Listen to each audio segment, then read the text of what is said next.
नमस्कार दोस्तों, मैं संतोष कुमार झा आप सबका अपने YouTube प्लेटफॉर्म पर स्वागत करता हूं।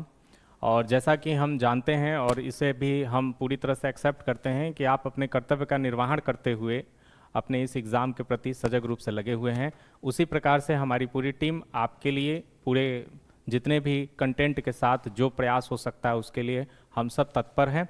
आइए, और आज पॉलिटी का दूसरा क्लास हम लोग स्टार्ट कर रहे हैं। जैसे कि पहला क्लास हम लोग ने कल किया था इंपॉर्टेंट आर्टिकल्स, महत्वपूर्ण अनुच्छेदों का, उसका एक भाग, पहला भाग आपको मिल चुका है। जो पहले इस वीडियो को न देखे हों पॉलिटी के इंपॉर्टेंट 1 से लेकर 214 तक के अनुच्छेदों को, वो पिछले क्लास में जो वीडियो अपना हमारा अपलोड हो चुका है उसे जाके आप देख सकते हैं। उसके बाद के जो अनुच्छेद महत्वपूर्ण रूप से हमें पढ़ना है हमारे प्रतियोगी परीक्षा जो हमारा ये होने वाला है इसके लिए इंपॉर्टेंट है, उसे हम आज स्टार्ट करने जा रहे हैं। तो आइए अच्छे एक सकारात्मक विचार के साथ संविधान के महत्वपूर्ण अनुच्छेद जो दूसरा पार्ट है उसे हम लोग स्टार्ट करते हैं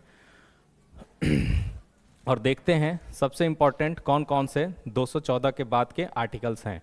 तो स्टार्ट हम 214 से ही करेंगे। अनुच्छेद 214 में आप देखेंगे तो राज्य के लिए हाई कोर्ट के जो प्रावधान है या एक उच्च न्यायालय होगा उसकी बात कही गई है। ठीक है, हाई कोर्ट 214 से स्टार्ट हो जाता है, इसे आपको याद रखना है। जो सबसे महत्वपूर्ण अनुच्छेद आपके लिए है 214 न पूछ के हो सकता है 215 पूछे, क्योंकि ये आपके निरंतर कार्रवाई से संबंधित प्रश्न हो सकता है। जो आप लोग के लीगल रूप से कार्रवाई करते हैं उससे संबंधित प्रश्न हो सकता है, क्योंकि अनुच्छेद 215 में हाई कोर्ट को अभिलेख न्यायालय का दर्जा मिला हुआ है, अभिलेख न्यायालय कहा गया है, यानी राज्य का एक अभिलेख न्यायालय होगा। यही बात है हाई कोर्ट में। ठीक है, हाई कोर्ट अभिलेख न्यायालय होगा, इसे आप याद रखिएगा। हाई कोर्ट और सुप्रीम कोर्ट दोनों अभिलेख न्यायालय होते हैं। ऐसे 215 में यह कहा गया है कि हाई कोर्ट को अभिलेख न्यायालय कहा जाएगा। अभिलेख न्यायालय क्या होता है इसे भी आप समझ लीजिए तो आपको ये याद रहेगा। अभिलेख न्यायालय का ये मतलब होता है, इसे आप 3 प्रकार से समझ सकते हैं।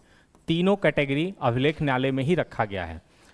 3 प्रकार से आप इसे समझ सकते हैं। पहला, अभिलेख न्यायालय का सीधा सीधा ये मतलब है कि जो भी अभिलेख हाई कोर्ट के द्वारा पूर्व में या साक्ष्य को माना गया होगा, सबूत को, ऐसे आप समझ लीजिए, साक्ष्य को या सबूत को, अभिलेख या साक्ष्य या सबूत को पूर्व में माना गया होगा, उसे वो एक प्रकार का कानून या विधि स्थापित हो जाएगा। मतलब उस अभिलेख और साक्ष्य के अनुसार कानून के रूप में उसे आने वाले जो प्रोसेसिंग होगी उसमें एक्सेप्ट किया जाएगा, स्वीकार किया जाएगा। अभिलेख न्यायालय का मतलब ये होता है। दूसरा, अवमानना आप लोग सुनते होंगे। अवमानना का भी मतलब इसी में है, जो अभिलेख के रूप में हाई कोर्ट ने दे दिया, अगर उसे आप स्वीकार नहीं करते हैं तो वह अवमानना के कार्रवाई के रूप में माना जाएगा। ठीक है, और तीसरा, जो अभिलेख सुप्रीम कोर्ट या हाई कोर्ट के द्वारा एक बार अभिलेख या साक्ष्य को मान लिया जाता है, उनके कार्य के अनुसार साक्ष्य को या अभिलेख को मान लिया जाता है और कानून में वो तब्दील हो जाता है, उसे चाहें तो सुप्रीम कोर्ट और हाई कोर्ट दोनों, ठीक है, हाई कोर्ट और सुप्रीम कोर्ट फिर से न्यायिक समीक्षा कर उसे बदल सकते हैं। इसे याद रखिएगा। इसका सीधा सीधा अर्थ यही है कि जो अभिलेख न्यायालय में जितने भी प्रोसेसिंग हुए रहते हैं, प्रोसीडिंग हुए रहते हैं, जो जो कार्रवाई हुई रहती है, उसे कानून के रूप में एक्सेप्ट किया जा सकता है और उसे बाद में सुप्रीम कोर्ट और हाई कोर्ट के द्वारा खुद से न्यायिक समीक्षा करने के दौरान निरस्त भी किया जा सकता है। इसे आप याद रखिएगा। इसका मतलब है ये टोटल आपको यहाँ पर देखने को जो मिल रहा है ये 215 में है। ठीक है, अगला आर्टिकल जो हमारा इंपॉर्टेंट है अनुच्छेद 226। ये भी आपसे संबंधित है, आपके कार्रवाई से संबंधित है। अनुच्छेद 226, अनुच्छेद 226 रिट जारी करने का पावर है। ठीक है, रिट के बारे में आप पढ़ेंगे तो रिट के बारे में सारी चीजें 226 में है, जिसमें हाई कोर्ट अपने इस अनुच्छेद का प्रयोग कर मूल अधिकार का हनन होने पर लोगों के लिए अपनी निचली अदालत में संस्था के प्रति और निचली अदालत के प्रति रिट जारी करता है। रिट का मतलब होता है, अगर दूसरे फॉर्म में आप समझना चाहें तो आदेश। ठीक है, आदेश। इसी में आप देखेंगे परमादेश है, बंदी प्रत्यक्षीकरण है, अधिकार परीक्षा है। इन सब तरह से 5 प्रकार की रिट जारी होती हैं, उसे भी हम आपको बताएंगे। फिलहाल में हम लोग महत्वपूर्ण अनुच्छेद देखते हुए आगे चलते हैं।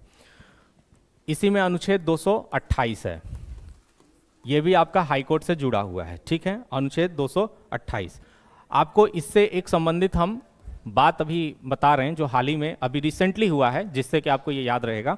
इसका क्या मतलब है? इसका मतलब है कुछ मामलों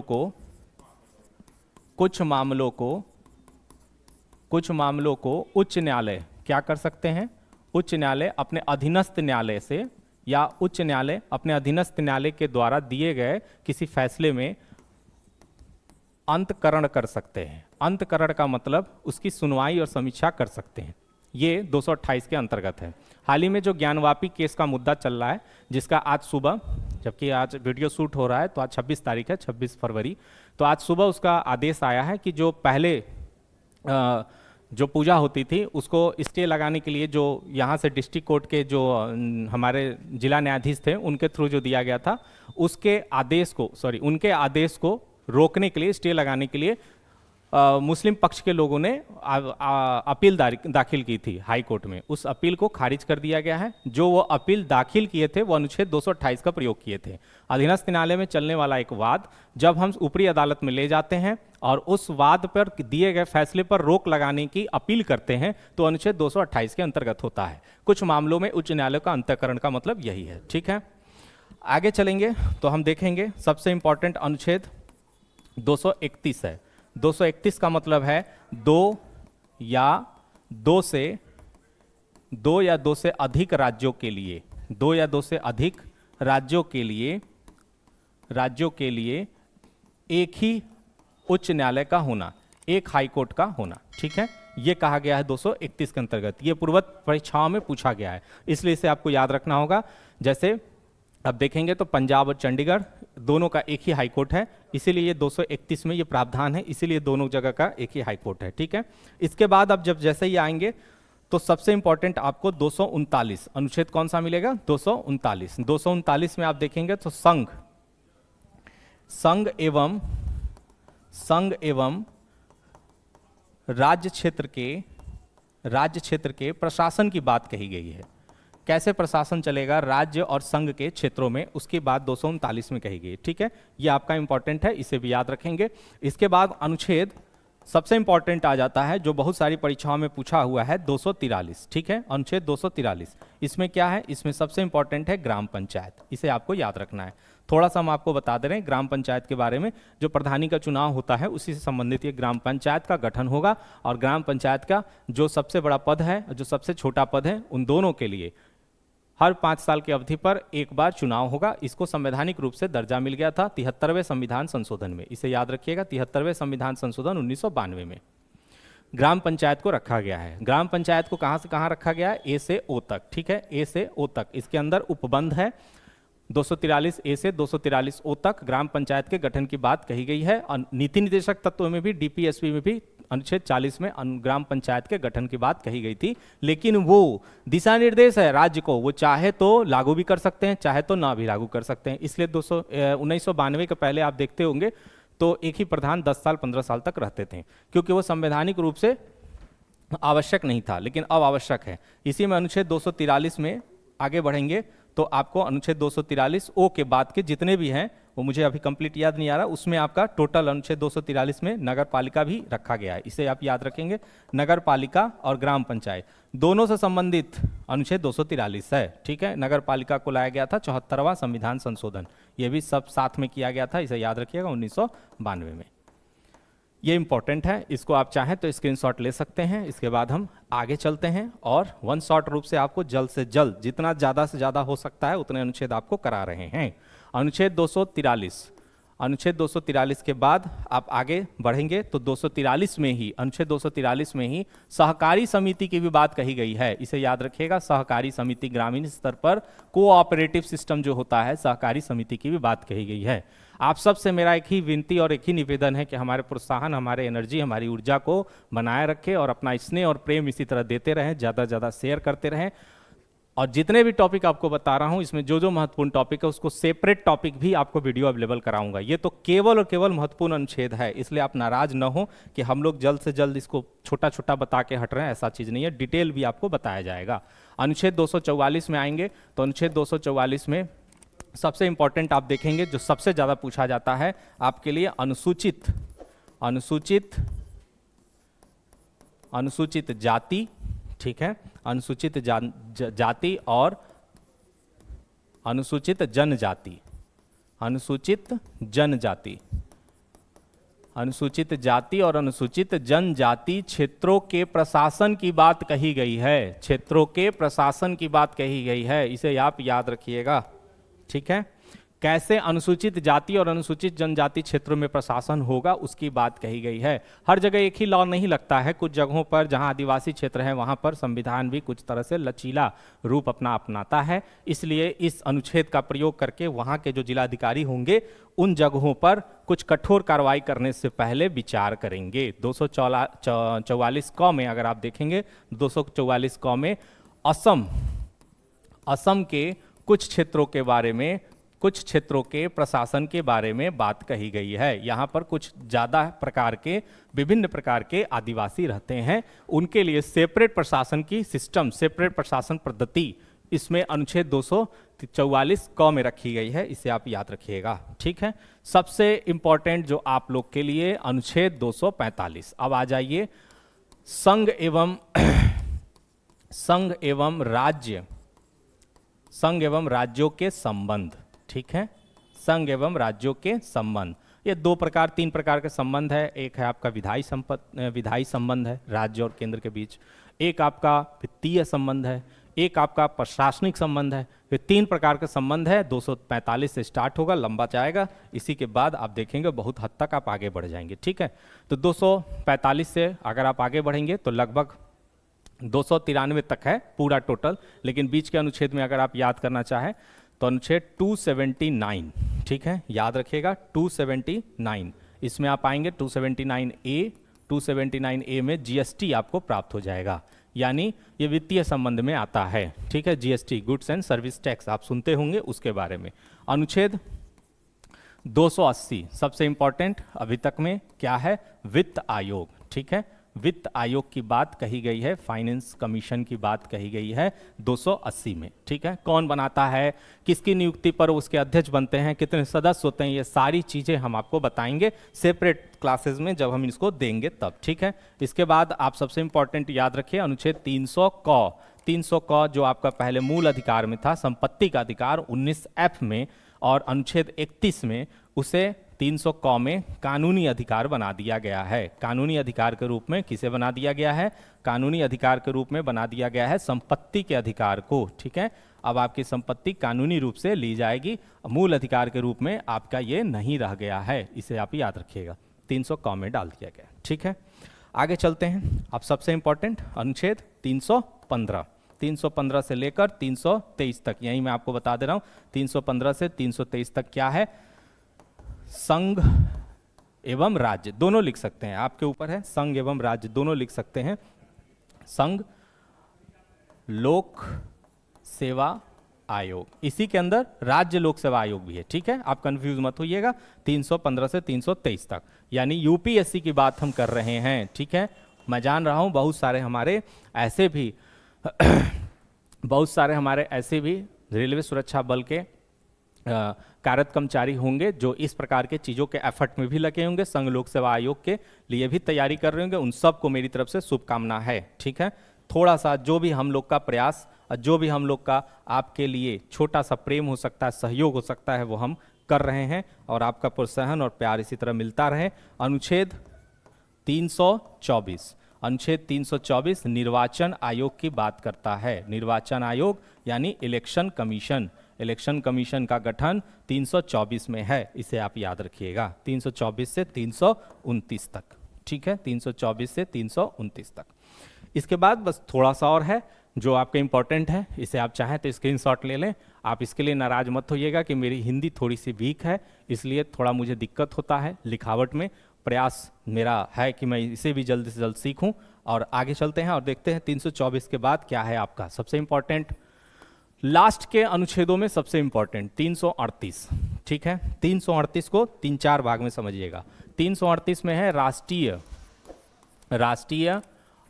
अनुसूचित जाति आयोग। ठीक है, राष्ट्रीय अनुसूचित जाति आयोग, ये 338 में सबसे पहले प्रावधान में था, इसके बाद संशोधन किया गया है, और 338 क और 338 ख ये बनाया गया है। ठीक है, यही आपसे पूछा जाता है, 338 ख, ये 2 है, ठीक है। आप एक बात समझ लीजिए 338 क में क्या है, राष्ट्रीय, ठीक है। ये सब आपको पढ़ने को मिलेगा कि इसका कौन अध्यक्ष होता है, कैसे बनता है। अनुसूचित जनजाति, अनुसूचित जनजाति किसमें है, 338 क में है, ठीक है। एससी और एसटी की बात। 38 ख में क्या है भैया, पिछड़ा वर्ग, ठीक है, पिछड़ा वर्ग याद रखिएगा, 2018 का संशोधन है ये, पिछड़ा आयोग, ठीक है। पिछड़ा वर्ग के लिए एक आयोग होगा, यानी पिछड़ा आयोग भी लिख सकते हैं, पिछड़ा वर्ग भी लिख सकते हैं, इसके लिए आयोग का गठन किया गया है। और ये सारी डिटेल में आप पढ़ेंगे कि इस आयोग का अध्यक्ष कौन होता है और कैसे कार्यवाही करता है, कितने कार्यकाल होते हैं, शपथ किसके सामने लेता है, क्या योग्यता होनी चाहिए, सारी चीजें हम आपको बताएंगे, ठीक है। तो ये हो गया आपका आयोग से संबंधित 338 क ख, ये आपको याद रखना है, ठीक है। अब सबसे बड़ा इंपॉर्टेंट और आप सब के लिए सबसे बड़ा सेगमेंट, उसके लिए हम काम कर रहे हैं 2 से 3 दिन और हमें दीजिए, बेहतरीन क्लास आपको उस पर देंगे, जो आपके सिलेबस का एक सबसे बड़ा पार्ट है, जिसे हम लोग बहुत अच्छे तरीके से करेंगे। यही याद रखिएगा, अनुच्छेद 343 क्या है भैया, आधा लोग को तो याद आ गया होगा, राजभाषा आपको पढ़ना है सर, ऑफिशियल लैंग्वेज। इसी पर हम लोग इस समय हम कंटेंट तैयार कर रहे हैं। मेरा बस एक ही प्रयास है कि मैं आपको उस आपके उद्देश्य में पूरा कराऊं, और जब आपके क्षेत्र में कहीं भी किसी भी जगह पे आप अगर मुझे पहचान ले, तो बस आप मुझे पहचान कर कुछ आशीर्वाद दे दें, बस यही। जब भी मैं रेलवे की तरफ कभी भी जाऊं, रेलवे डिपार्टमेंट आपके किसी भी भाग में, तो आपके तरफ से प्रेम और प्यार मुझे मिले, बस यही है, आप लोग से एक ही आशा है। तो अनुच्छेद 343 के बाद, अनुच्छेद 343 से 351 तक है, ऐसे आप समझ लीजिए, अनुच्छेद 343 से 351 तक, ठीक है।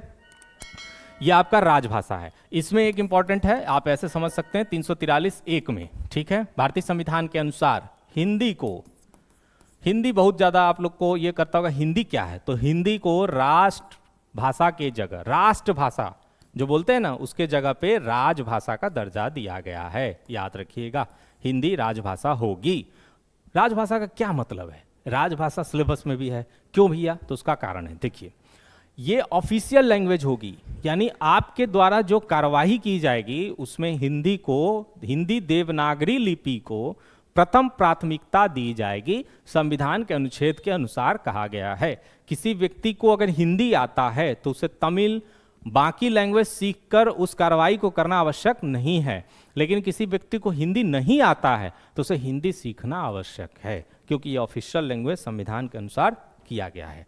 अंतिम अनुच्छेद जो आपके लिए सबसे इंपॉर्टेंट है, जो राष्ट्रपति के आपातकाल से संबंधित आपात संबंधी प्रावधान है उसके, ठीक है, आपातकाल से संबंधित प्रावधान है उसके, कौन कौन से, 3 आपको याद रखने हैं, 352, 356, 360, ठीक है, 356, 360 देख लीजिए, +4, यही आपको याद रखना है। इसमें वित्तीय आपातकाल, इसमें राज्य आपातकाल, इसमें नेशनल इमरजेंसी, ऐसे ही है। ये सारी चीज़ें राष्ट्रपति वाले चैप्टर में आपके लिए लेके आऊँगा और आपको पढ़ाऊँगा, ठीक है। आपको पढ़ाऊँगा क्या, आपको एक तरह से मार्गदर्शन या आपको थोड़ी सी चीज़ें मैं बता पाऊँगा जितना मेरे पास आप नॉलेज है, और कुछ नहीं। अनुच्छेद लास्ट है आपका जो सबसे इम्पोर्टेंट 368, इस 368 के तहत संविधान में संशोधन की प्रक्रिया को लागू किया जाता है। संविधान संशोधन का अधिनियम, संविधान संशोधन का जो प्रावधान है वो अनुच्छेद 368 में है। इसके बाद के कोई भी अनुच्छेद उतने महत्वपूर्ण नहीं है जो आपके इस डिपार्टमेंटल एग्जाम के प्रति इम्पॉर्टेंट हो। तो ये हमारा आज का प्रयास था, और मेरी एक ही रिक्वेस्ट है कि हमें जितना ज़्यादा से ज़्यादा आप शेयर करके हमारा उत्साहवर्धन कर सकते हैं, यही करते रहें। निःशुल्क व्यवस्था है, लेकिन आपके किए गए समाज के कार्य के लिए, जो समाज में आप और इतनी बड़ी रेलवे प्रशासन को आप संभालते हैं, अपना दायित्व निभाते हैं, उसके प्रति एक छोटा सा सप्रेम भेंट है। आप इसी तरह अपने इस डिपार्टमेंटल एग्ज़ाम में लगे रहिए, हमारा प्रयास जारी रहेगा। इसीलिए सबको धन्यवाद।